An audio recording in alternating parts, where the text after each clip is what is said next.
Hey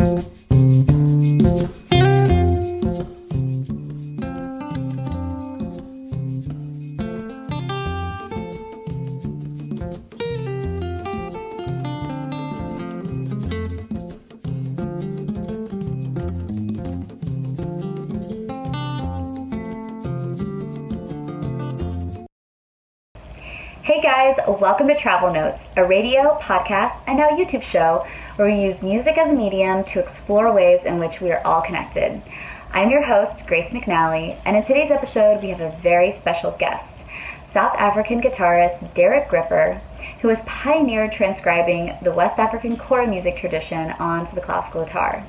In addition, he teaches, he composes, and he collaborates with musicians from all over the world. We dive into the not-so-pretty nitty-gritty side of the guitar. We talk about the connection between Toumani Diabate and Bach. We talk about the lessons that Derek learned while studying the West African kora music tradition and how he applies it to the classical guitar and classical music tradition. And we even talk about yoga, the hypothetical Bach basement tapes, Gaga dance language, and ancient Eastern Cape bow music, and much, much more. So let's get started. I hope you guys enjoy the show. Cool. Welcome to the show. Thanks, Grace. Thanks for having me. Yeah. So you've had a long and eclectic musical career, starting on the violin? Yes. I took violin lessons from when I was 7. My dad was living in London and he sent me a violin as a present. I wanted the cello. The cello. Smaller, but it's more portable, so the violin, which is nice.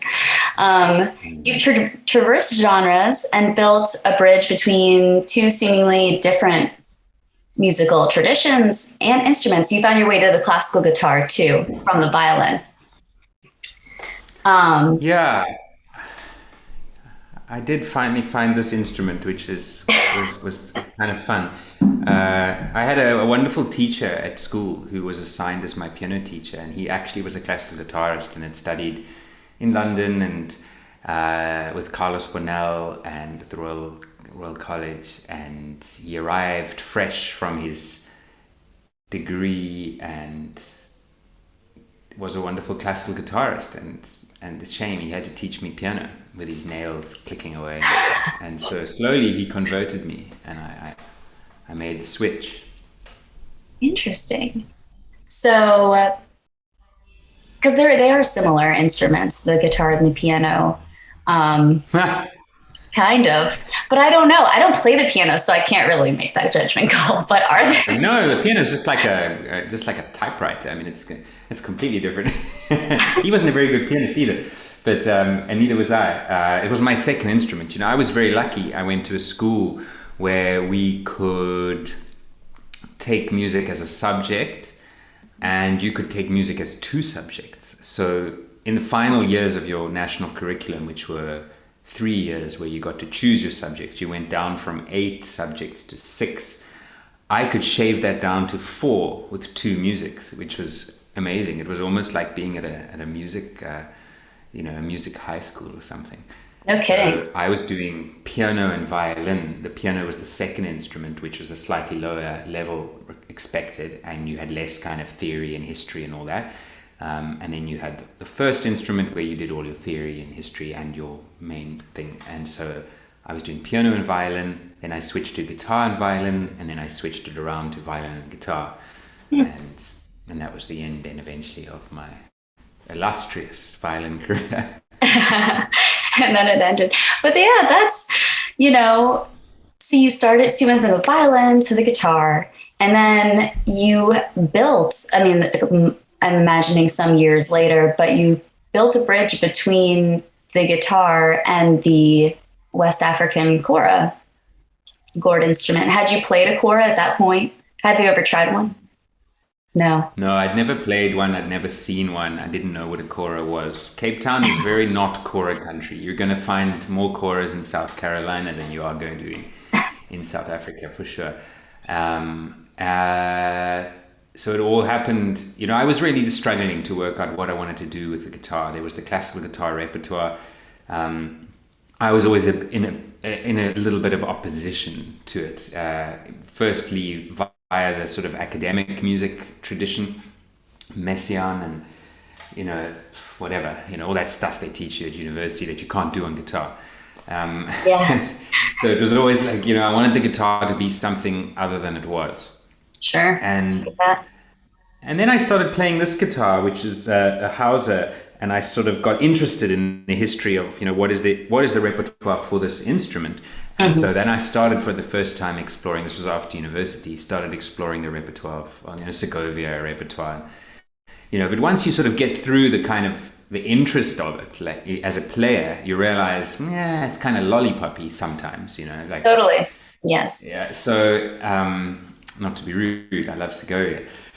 No, I totally, that resonates with me. I understand what you're saying, because there's a smaller repertoire. It's grown, and there's been some players who've like commissioned, you know, more music for the guitar, but it's got a somewhat limited repertoire, and I don't know. Yeah, I got really excited about classical guitar again, actually at Hermann Hauser's house in Reisbach in Germany. I went to visit him to get my guitar. And we watched the Julian Bream documentary. I think it was Music from the Earth or Music of the Earth or something.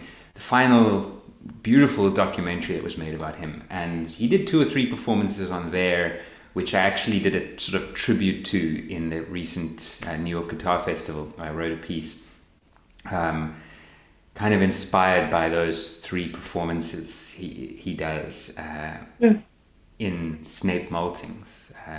Beautiful playing, and he's really like just pulling out all the sounds of the instrument, which is kind of rare these days, to really hear the classical guitar being played as the kind of, you know, dirty, messy, out of control instrument that it is, you know? Totally. And all the texture. And that felt to me like, whoa, this is a signpost, you know, and that's been one of the little kind of, you know, things that have inspired me. And then I heard Toumani Diabate's album Kyra, and I didn't know anything about it. I didn't know if it was 1, 2, 3 people, nothing, but I was really drawn to the music. It was plucked string music, you know. So I was thinking, God, imagine if you could actually play music like this on a guitar. And at the same time, I was discovering Egberto Gismonti. This was like 2000. You know, so Gismonti was going way down the road that Bream was hinting at. You know, Gismonti had like sold the car, you know, and then Toumani had, you know, had all the kind of complexity and counterpoint that you wanted to hear in Bach, but often didn't, not because of Bach, but because of, you know, how we were conditioned to play Bach, you know, via keyboard instruments. So it was immensely inspiring, and I slowly, you know, I suppose 2000 is pre-Google, right? So I slowly learned, you know, what this instrument was, what it looked like, and it was kind of a 20-year journey into, you know, understanding what it was all about to some tiny degree. Yeah. What kind of connections or similarities did you see in Toumani Diabate and Bach, like as in terms of music and maybe just who they were as musicians? Well, you have to use the guitar for this. So, you know, Bach, I mean, you can't parody these things, you know, but how I was thinking about it, you know, you're looking at it on a page.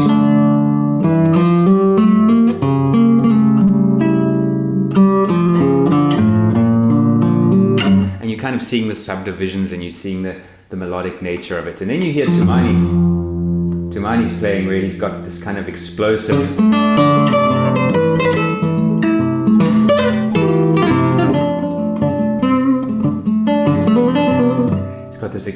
thing happening. So I started first, I couldn't play that music, of course, so I started off thinking, well, what would happen if I started to think of the phrases as these kind of energetic releases.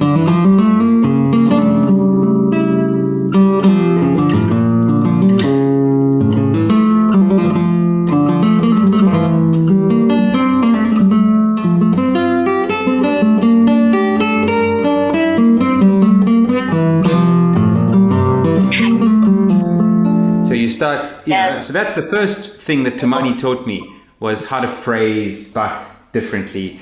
And I would explore it. And then I'd listen to Gismonti and I'd think, okay, well, this is wild. Same as the Bream space, really going into the guts of the instrument, feeling like, what is a guitar, when you take a note, when you stop thinking about notes on the stave and phrasing or the top voice and the bottom voice and this kind of analytical way that we were trained in a way, and I don't want to generalize, but the way I was maybe trained. No, totally. Or allowed myself to think about music. So then I would, re-enter, the Bach space like that and go like, okay, well, where's the sort of the sound? What is the guitar?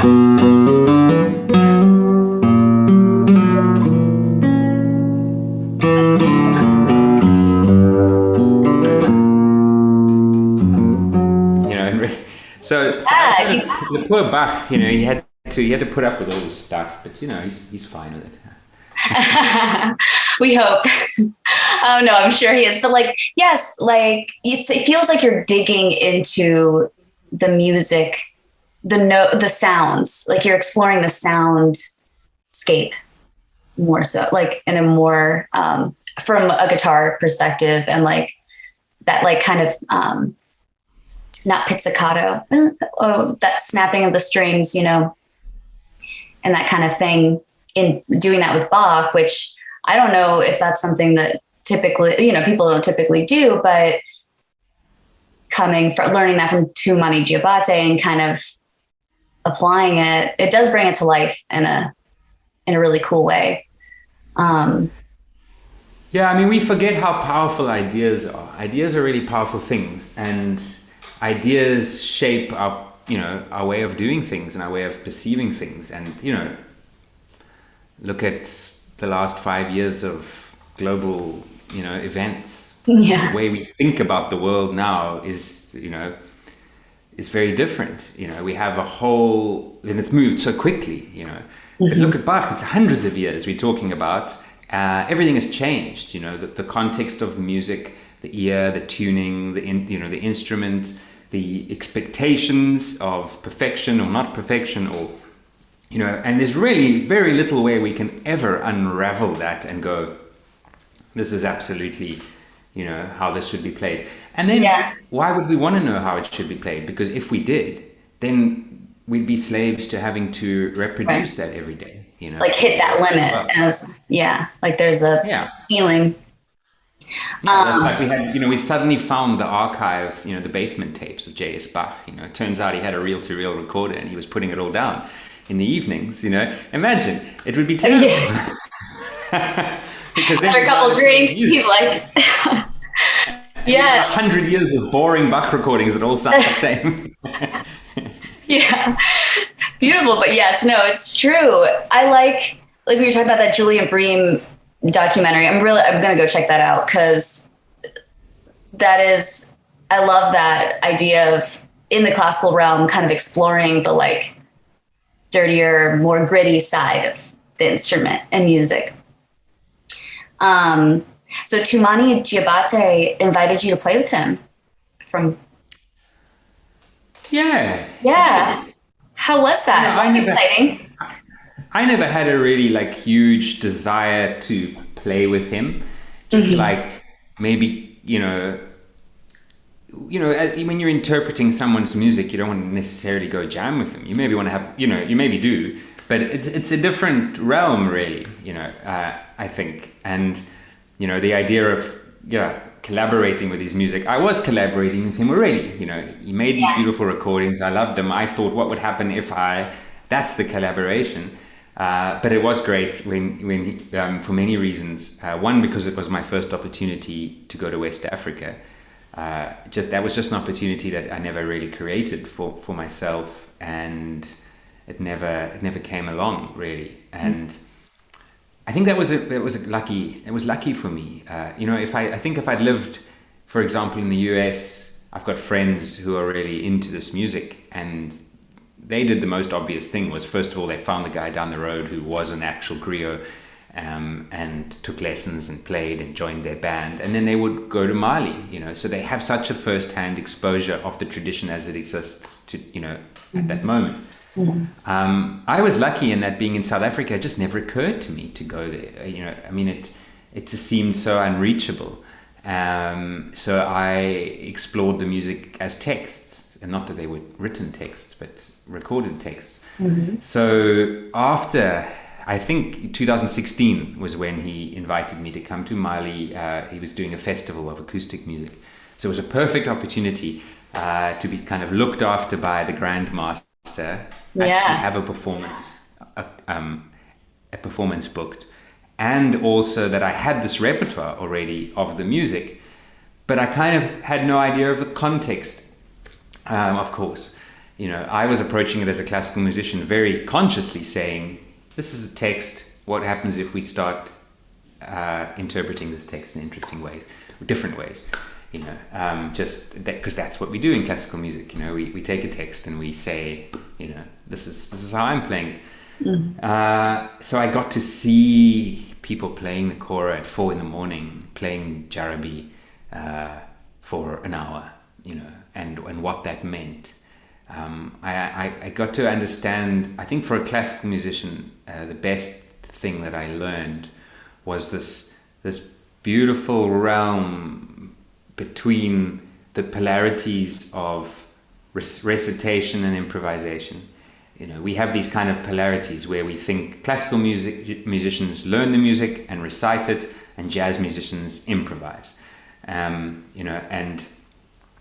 that's not really that true, depending on each of those musicians. You've got jazz musicians who just dialing it in, they've got a Dorian mode and off they go, and it's just kind of the same every time. Right. And you've got Keith Jarrett, who's composing out of thin air in long solo concerts. And in classical music, you've got people who've decided exactly how loud they want to be at bar 53.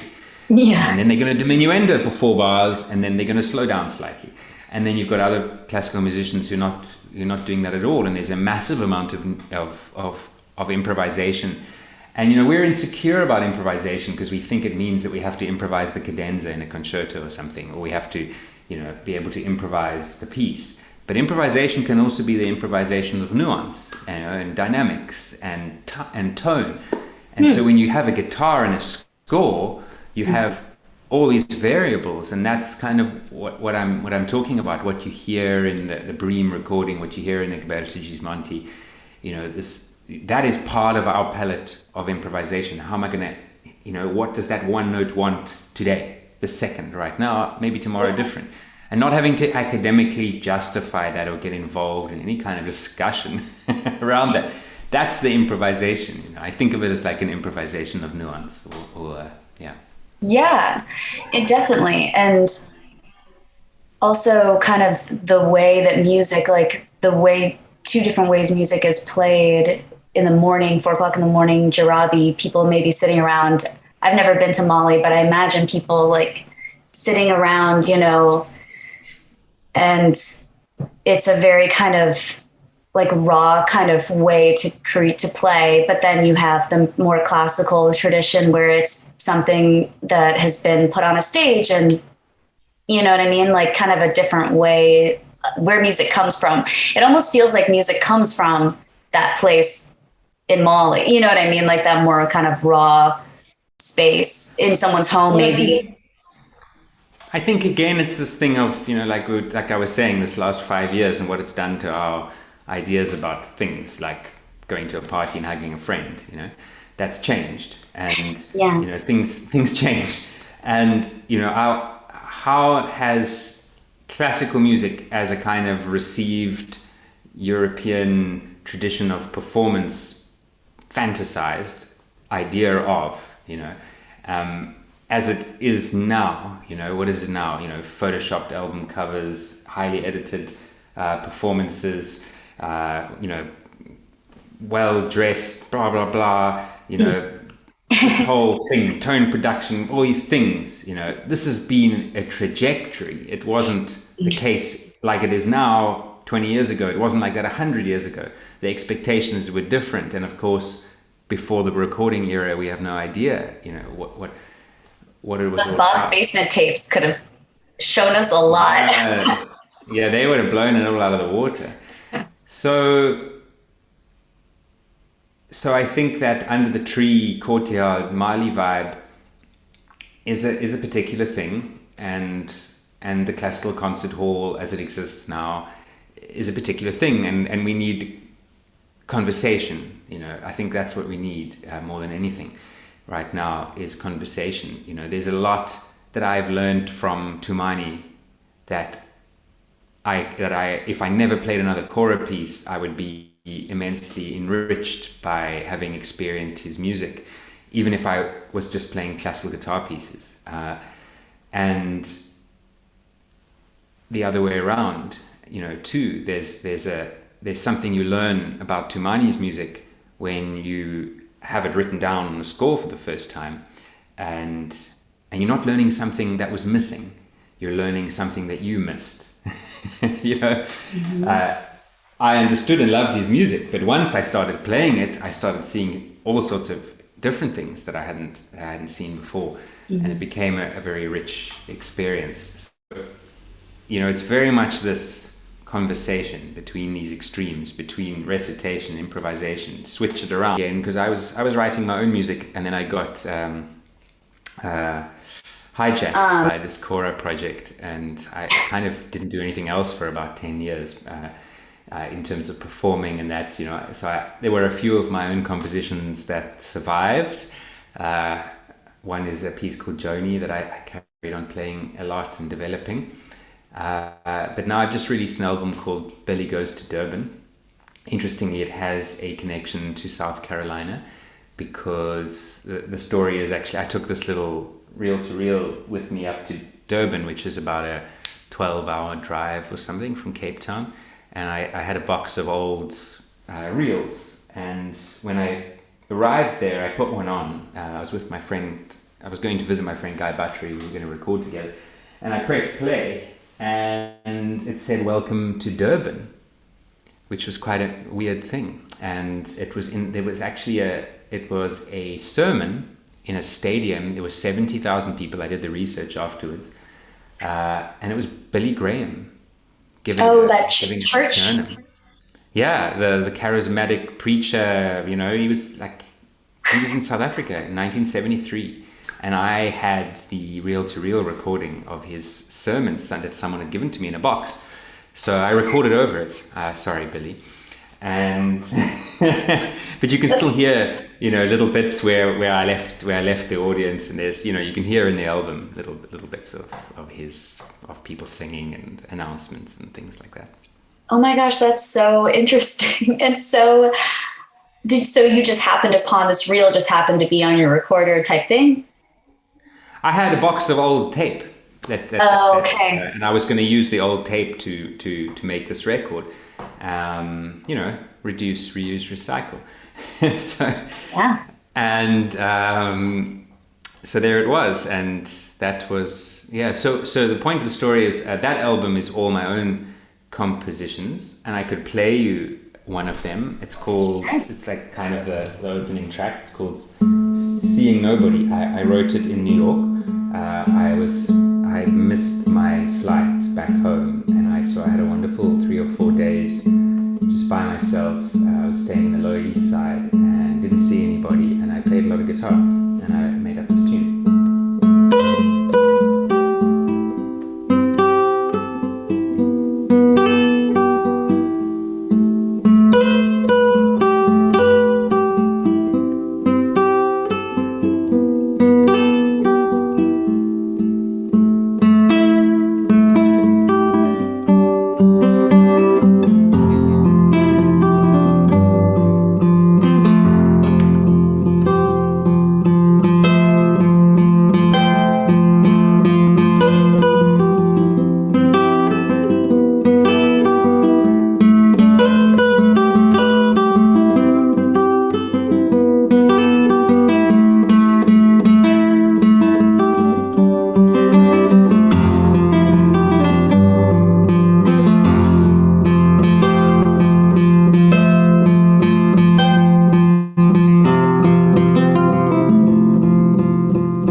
beautiful. Thanks. So that's like a simple sort of song thing on that record, and then that was a pre-composed one, and then there's some improvised pieces that explore different things and are quite a lot more abstract. And there was one actually that I used the tuning from Equinox, the Takemitsu piece, which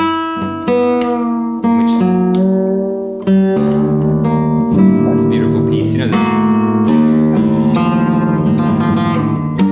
So there was an improvisation on there that I then later tried to relearn, because there were some nice parts, and then I didn't end up doing that because it was kind of a hassle. So I ended up writing a new piece, which is why this is actually here, because I've just finished making a recording of it, which sounds like...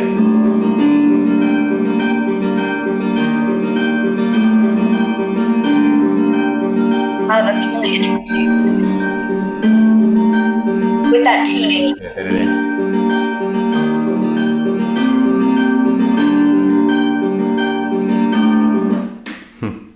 So I can play you that if you want. Sure, love that. There's a little change to Takemitsu's tuning.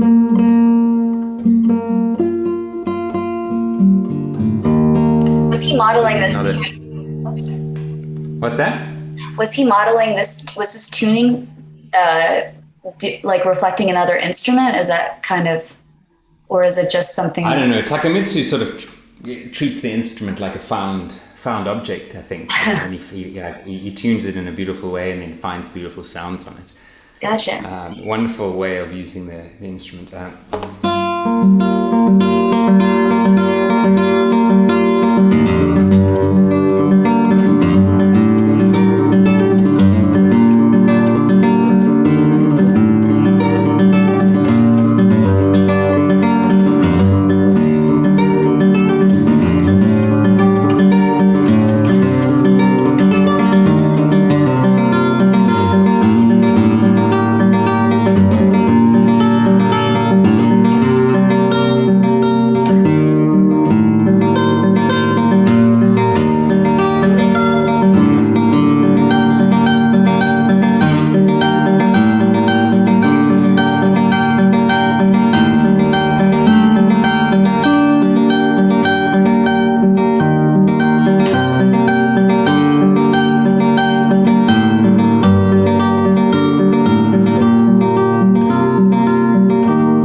Wow. That was beautiful. That reminded me of like a bird flying. Like I was picturing just like a bird flying over like a lake or something. Or is that? That's funny. You remind me, when I was making the piece, I was watching a lot of the Batsheva dance company in Israel. I was just getting a bit obsessed with this Ohad Narahin, and he's got this dance language called Gaga, and I was actually imagining a lot of what I was seeing there is like a movement language. So maybe wow. Yeah, interesting. And it's like language, it's movement as a language, as like a way of communicating. Gaga. Yeah. Yeah, it's like a vocabulary to create movement, but it's very subjective. I think what's wonderful, and I think he's really tapped into the real potential of what a text is. If we think of like a musical text, where it's very much become a musical text is something that has all the answers. The musical text is the Bible, and the music behind it is God, and that's the only way to get there. There's this kind of ultimate authority behind the text, and the text is our only window in. And I like to think more of a text as kind of a stimulus or an impetus to action. It's a thing to get the ball going, but the ball must be moving. There must be flow, and there must be creativity, and all those things that that we do. And so a particular instruction in the Gaga language with 10 dances will result in 10 different movements. It's not about a uniform sort of 10 ballerinas doing this perfectly in sync. It's very much more about the individual. How does the individual's body interpret that? And I think if we could just sink into that idea a little bit with classical music, and I'm sure it does, and I'm sure it very much is, but so maybe I should speak for myself only. But just really sink into that idea, that the score is here to suggest something, and then what we're interested in as an audience listening to you playing that score, we're interested in what is that score doing in an interaction, and that's the beauty of interpretation. That's why people used to ask me 10 years ago, why would I listen to you playing Toumani rather than just listening to the originals, which is not a question we ask about Bach because we haven't yet found the basement tapes. Right. But the answer to that question is exactly because it's me playing, so it's going to be different.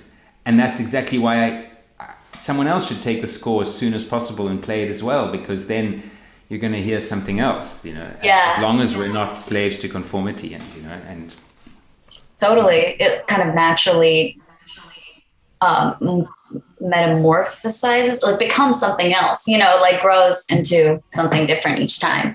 Well, that reminds me of kind of the way the structure of the Malian music is. Your kind of suggestion, and this could be totally wrong way to think about it, but like suggestion is the bass, like that do do do do do, and then from there it kind of just like grows and blossoms. Oh, well, it's a funny thing, like what is a piece? I think what is a piece is a bit it's almost like a mimetic thing. It's a meme, a piece on one level. It's like there's this general realm of possibilities that could be Jarabi, and every performance is a specific pulling from that meme, but then there is the song. There is a song, that is being sung, and the accompaniment can be different from person to person and tradition, and place to place. But the song is kind of there, or the story is there, or so there's like something that makes this performance and this performance both be two instances of the same piece, but it's not, anything like. I think the closest thing is to think of something like a chaconne, even if almost, like there's the Bach chaconne, and then there's the Spanish dance form, and there's the many. So there's, that's a little bit different, but kind of thing. Totally. Well, I want to travel back in time a little bit to your first album you did with Alex van Heerden. Well done. Thank you. Sachtele. Sachteflay. No! Oh gosh. I should have practiced it a little bit. Pronounce the flay like F-L-A-Y, and then sachte. Soft lake. Soft lake. Soft body of water. Yeah. I love that visual.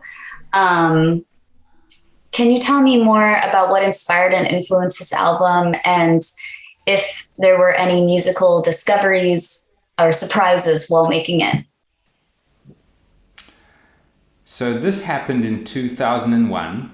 I was asked by a friend of mine, Ian Harris, who I am still friends with, to do a collaboration with somebody using a string quartet for a series of gigs called the Wonder Gigs that were going to happen in this beautiful live recording space with the South African Broadcasting Corporation, the SABC, in Cape Town. They were kind of trying to bring creativity back into this space that wasn't being used. It was a concert hall that was designed for live audiences to be, transmitted to radio.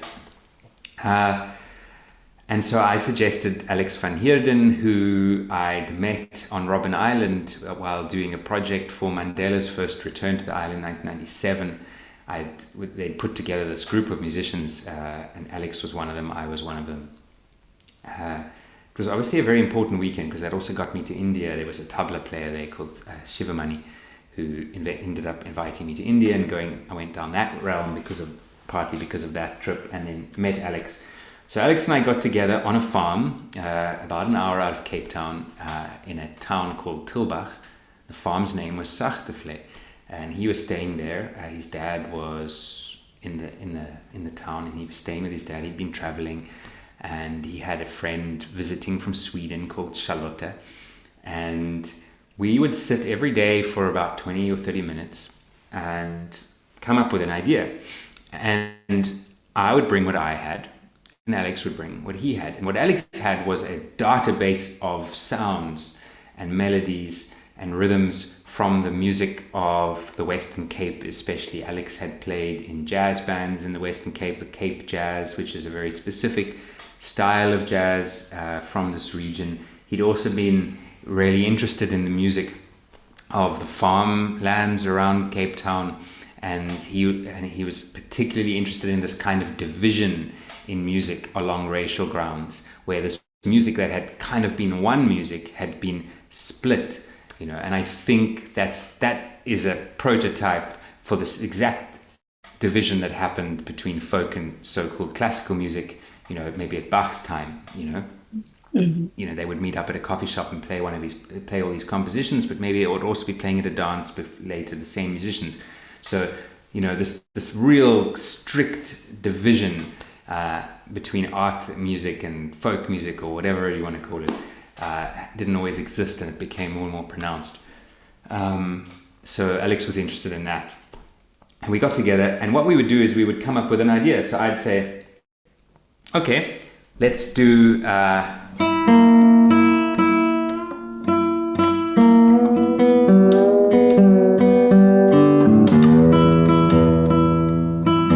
find the guitar again.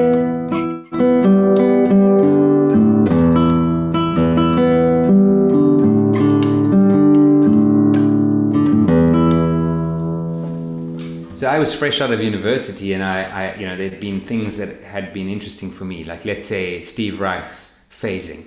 So I'd say, okay, let's write a phase. So we need, and a phase is when you have, let's say, two instruments playing the same melody, but one starts to speed up until its second note is at the first note, or vice versa, and then locks in, and then suddenly you have a counterpoint, where you've got two lines that are making a new piece of music, but it's actually the same melody that's just been pushed out of. So Alex would then give me the melody for it, and the one we did was...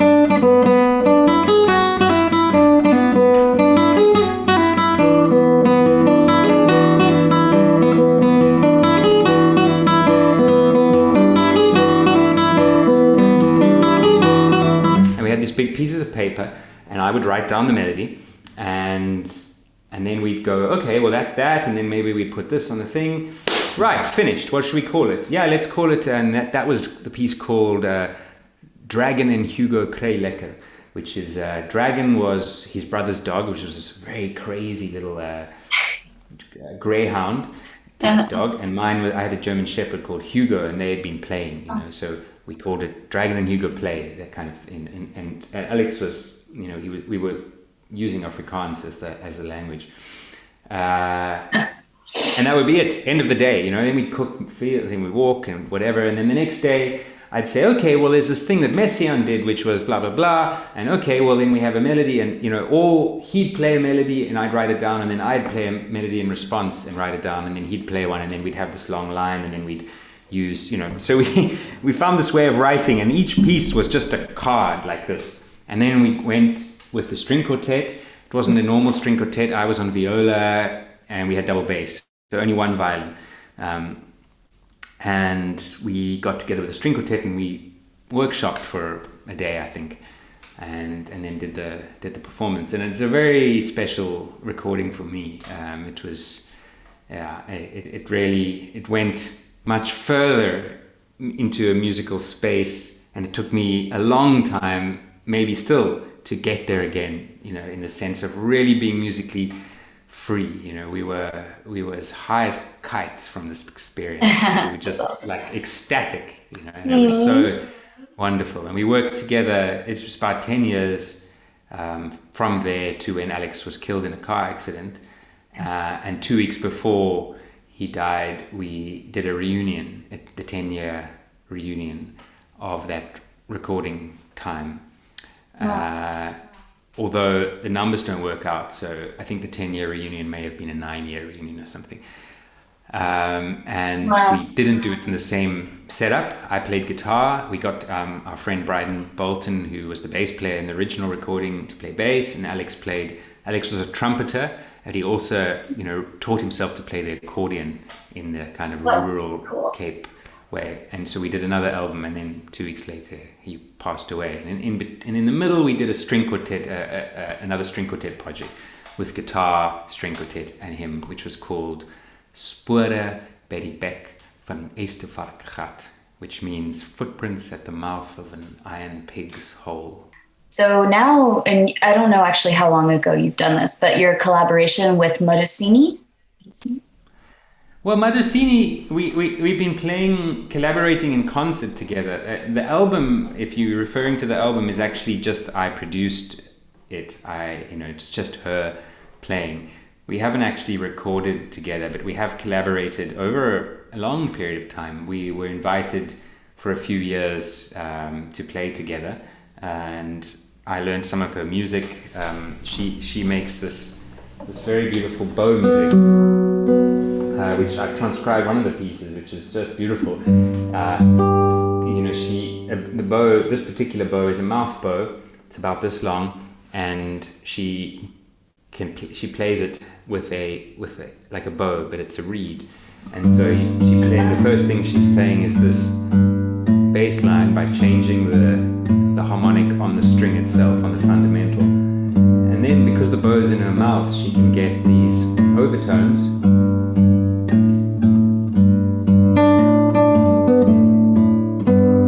And she picks out the melodies, and you'll hear these as kind of these whistling overtones. And then there's another whistle that happens on top, where it kind of becomes even more beautiful,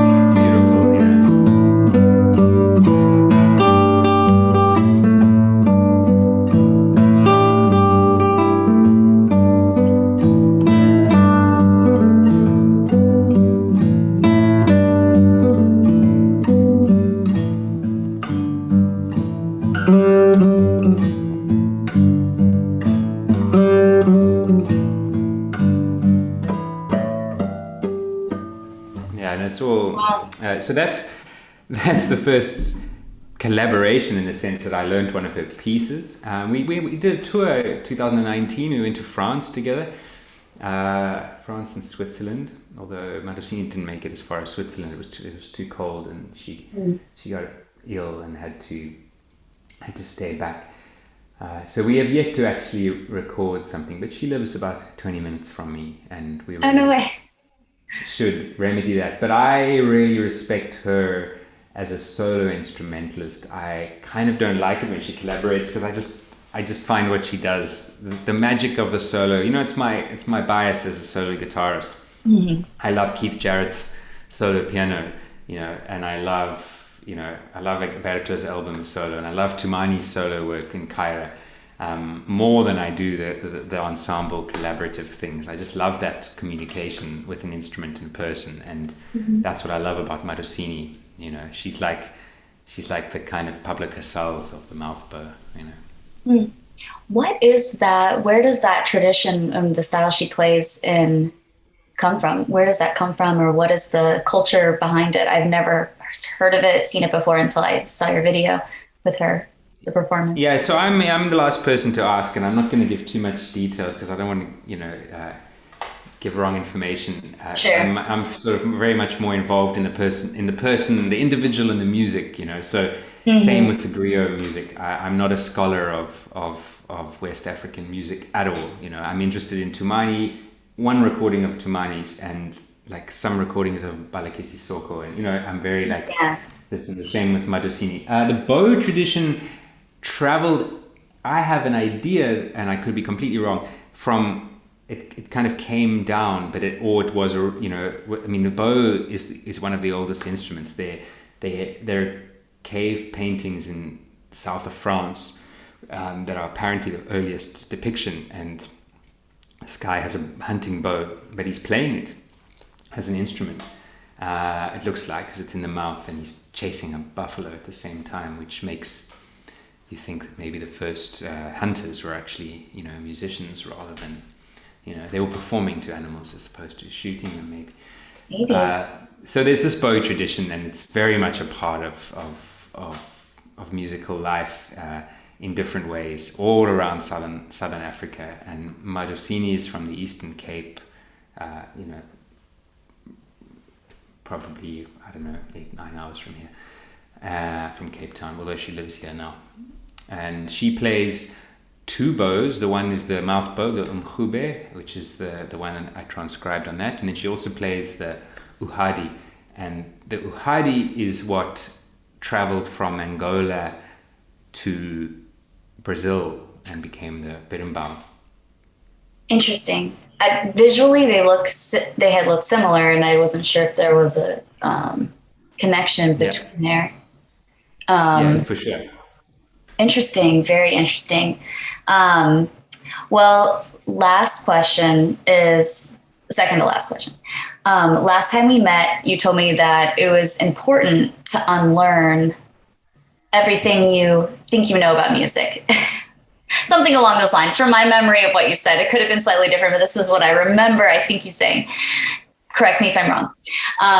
That took you about 10 years or so to do on your own. And I'm curious how that musical period unfolded for you. And really, yes, that's actually. I think what I may have been getting at, and I you know, it was a while back, a few years ago, but an interest of mine is there's a very big difference between a sort of premeditated movement and a spontaneous movement, and what that difference is the subject of, you know, many texts and popular books on getting into the flow, or Zen koans, or Taoist literature, or, you know, there's a whole lot of, you know, things around it. But if you think about it simply, you know, if I am playing guitar and I have somebody standing over my shoulder correcting me, I'm going to play in a quite an inhibited way, you know, which is why it's much easier to play by ourselves than it is to play in front of our teacher or in a concert. What happens, you know? How many millions of times have we heard it? Oh, I played it so much better yesterday before the concert or before the lesson, or, oh, you know, oh, I'm feeling all nervous now. Why do we feel nervous, and why does that change? Because the inner dialogue changes. So we start instructing ourselves in a different way. So what's the difference? You know, and it's exactly the same difference that I was talking about when I said that when I played a concert and I played Bach and I played Toumani, I would have a different physiological and mental response, and I had to investigate that response. And the difference in that Bach and Toumani was that I had a huge amount of directions and information and knowledge and, you know, things that people had told me about Bach, whereas I had nothing about Toumani. I'd never been to Mali. No kora player had ever told me, no, you can't do that. Very much the opposite. And there is a tradition, or was, of really respecting that in the griot culture. The griots are you know, a particular lineage of musicians and many other things that Toumani belongs to. The focus is on, for want of a better word, confidence and the ability to be free and to flow.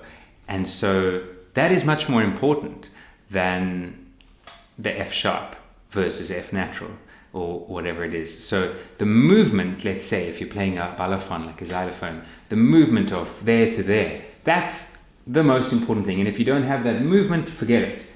You know, it's not about this kind of Cartesian, you know, if I build up all the parts and then add phrasing on top and then add musicality on top, finally I'll have a great performance, which is kind of this analytical mode.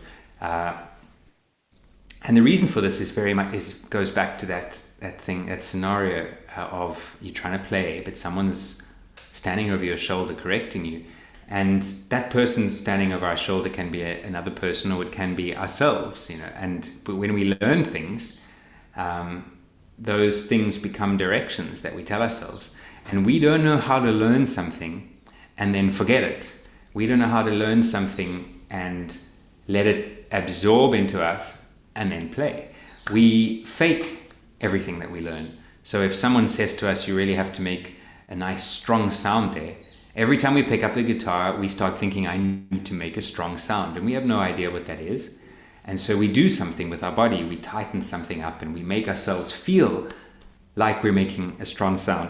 We make ourselves feel like we're listening to the top melody is more important than the bottom. Or, you know, we have these ideas. Whereas just the idea, you know, if you play a fugue and you just listen to one voice, that voice comes out naturally because that's where your attention is being directed to, and it changes the way you play it. So knowing something is enough, you know, and Krishnamurti talks about that. You know, it's enough to know that there's a snake in the room. Immediately you take the appropriate action.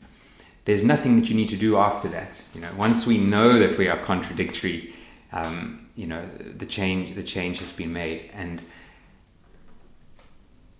when we're dealing with a physical discipline, we're often caught up in this sort of, you know, we're locked because we're trying to do this thing. We're trying to give ourselves these directions, but then we want it to happen spontaneously. So the forgetting that I was talking about is kind of I suppose it's a form of trust, you know, that who you are, in other words, the sum total of your experiences and knowledge and things that inspire you and things that you want to put across are there. And all you have to do is show up and play.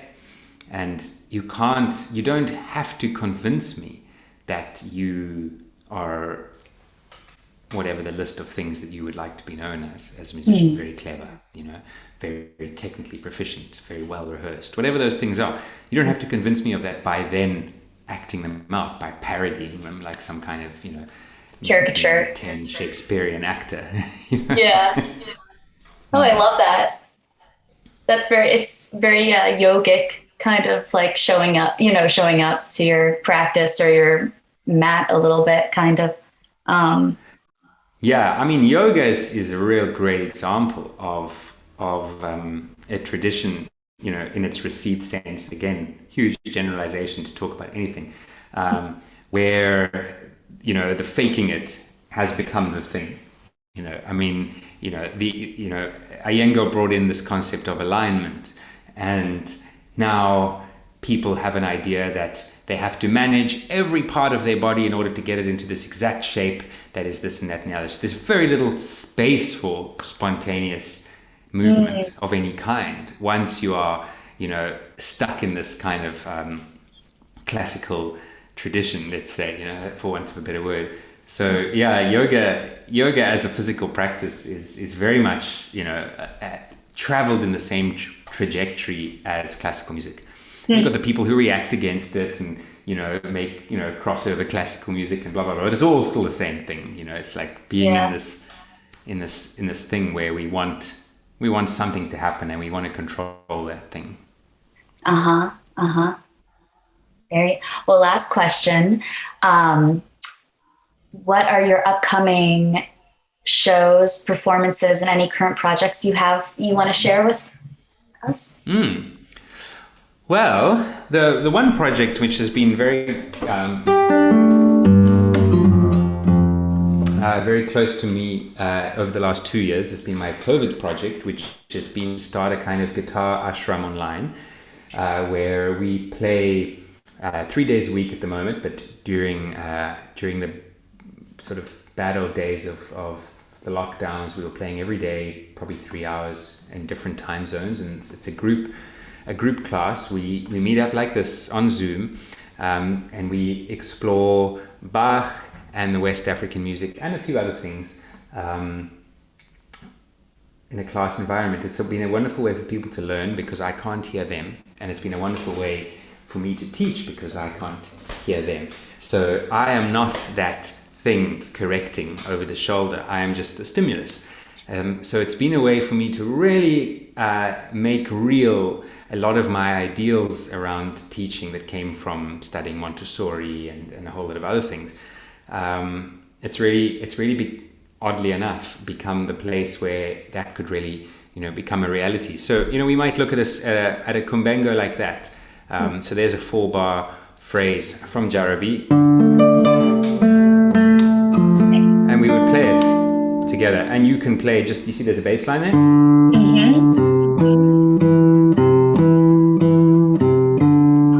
So somebody who's just beginning may just enjoy the class, join this particular and just be playing that. And oh, my guitar's nice and tuned. That type of thing. We also play Bach. The way we play Bach is I use a tablature like that because, as you can see in the side there, I use different tunings for Bach depending on the key, because I love this interrelationship between open and closed strings. And if you're interested in that and you want to transcribe Bach, you end up having to put everything into A minor. Yeah. These little I've got this little system around tuning for Bach that allows me to play in any key but still maintain that kind of that way of fingering where you hear everything. So so that's one of my projects that's going on, and we transcribe pieces together. We look at full scores. There's your thing Love again. that. But yeah. I have. We look at transcriptions. So this is how I transcribe the piece. I'll take a recording and really listen to what's going on, and we'll work on that in the class. It's all sorts of things. So that's happening. I'm also going on tour a little bit. I'll be in the US February, March for a month. I've just come back from Switzerland. I'm recording a lot. I have a new record label called Platoon, who do wonderful things for me and are really inspiring me to record again. So since I joined them, I've released quite a few albums, one with cellist Mike Block, who's from Boston. We made an album called Saturday Morning in Boston, and we played our first concert together since that recording 2 years ago, recently in Rhode Island as part of the Rhode Island Guitar Festival. I've been collaborating with a kora player in New York, originally from Mali, called Yakuba Sissoko. We did some workshops and performances on the West Coast. So very cool. Lots of interesting things. I know, exciting. I wish I could travel up to Boston or maybe New York to see one of those shows. That'd be cool. Well, thank you so much for being on the show. I really appreciate. Thanks for your time and for playing for us. That was incredible. It really has been such a treat. Always is a treat talking with you. So thank you. Oh, thanks, Grace. It was great to hang out. I want to say a huge thank you to Derek Griffer for sharing his wonderful music with us. A major shout out to Henbo Studios for editing and making this video awesome. And to all the listeners who tune in on the podcast platforms, on Ohm Radio, and now on YouTube. You guys make this show special. And don't get too comfy because our next trip is just around the corner.